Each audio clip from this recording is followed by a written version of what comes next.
Not long after Johnson's second and much more peaceful inauguration, events were unfolding in Selma, Alabama. A protest was being coordinated by SNCC and SCLC in protest of the fact that only 355 out of 15,000 African American citizens there had been allowed to register to vote. They were harassed. They were prevented from exercising their rights. Well, there's a lot more to this story. It's a very complex tale and very fascinating one, but I had to skip over a lot of stuff just in order to keep the course moving. But essentially, about on March the 7th, 1965, about 600 protesters set off on a march from Selma to the Capitol in Montgomery. But they didn't get far. They only got as far as the Edmund Pettus Bridge in Selma when they were attacked by police on horseback who beat them with nightsticks and fired tear gas at them when they stopped them and told them to turn around, and instead the protesters, led by John Lewis, you could see him there in the first picture, stood and prayed. So then out came the tear gas and the sticks.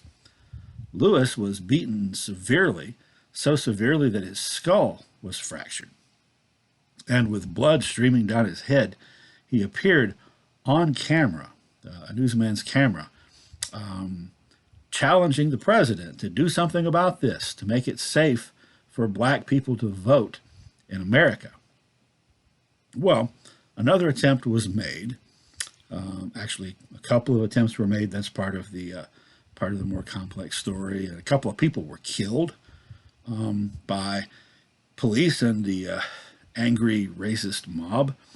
But finally, a much, much larger group of people, thousands of people, made their way a couple of weeks later over the Edmund Pettus Bridge and down the road to Montgomery with their protest. And there's John Lewis on that same bridge exactly 50 years later.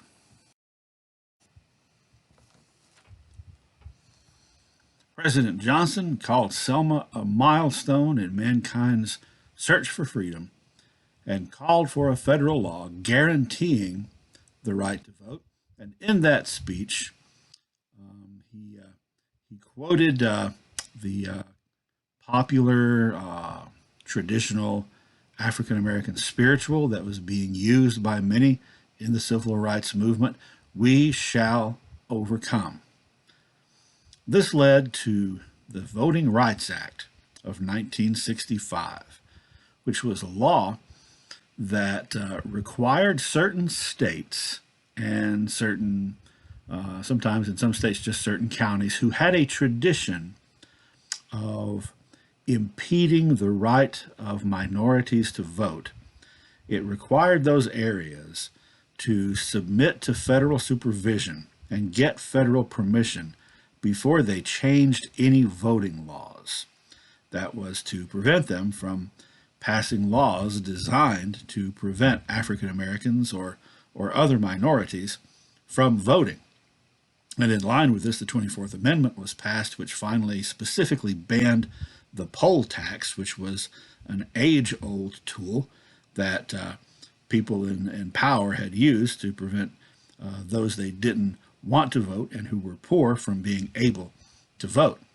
This applied mostly to African Americans, also applied to American Indians who were facing a similar situation in Alaska and some western states.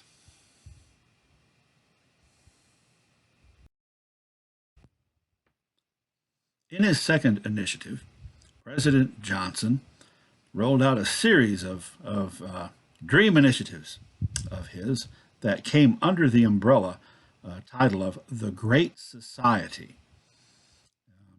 Basically, this was, well, really, it was the most progressive presidential agenda since Franklin Roosevelt and the New Deal. And there's not been as as sweepingly progressive a one since, really. There were several different things that he introduced, most of which are going to sound familiar to you. Medicaid and Medicare, public television, PBS, so that poor kids would be able to have educational television.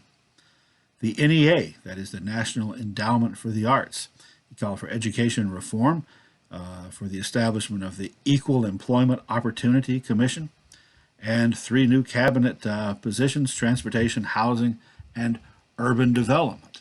He also declared war on poverty.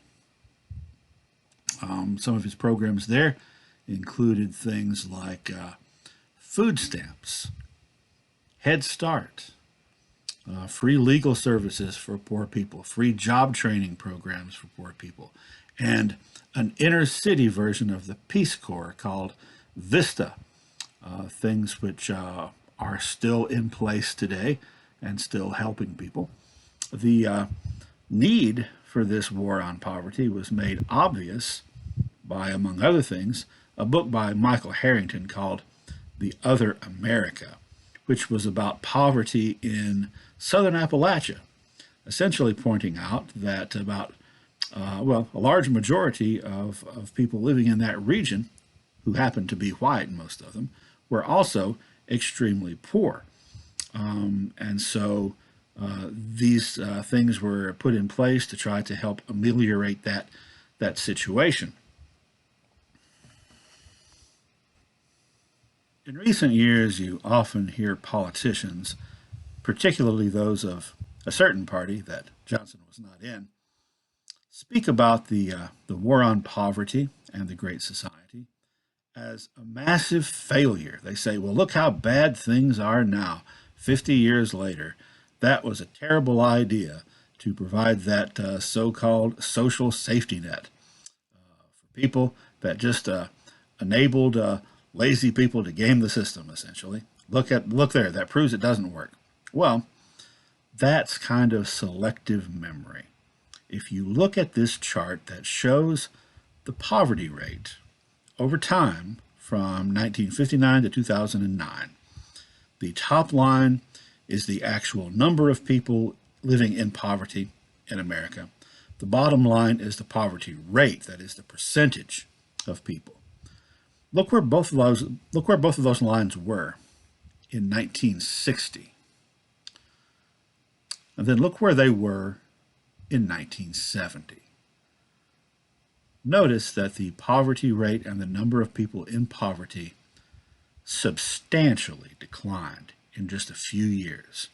Then you'll notice both those things stay pretty steady through the 1970s. They kind of reached a plateau, but then they spike dramatically in the early 1980s.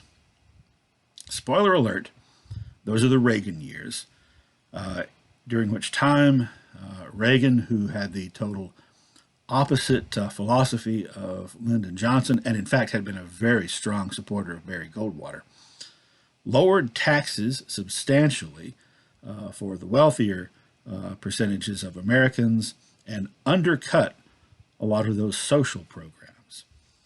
So if you make the comparison between 1965 and now and say, well, that just didn't work, you're not taking into account the fact that there were people actively working to undo it later on. That as long as those programs were put in place the way they were intended, they were working the way they were intended. In August 1965, a massive race riot broke out in Los Angeles, in the Watts neighborhood, which was the mostly black neighborhood in Los Angeles.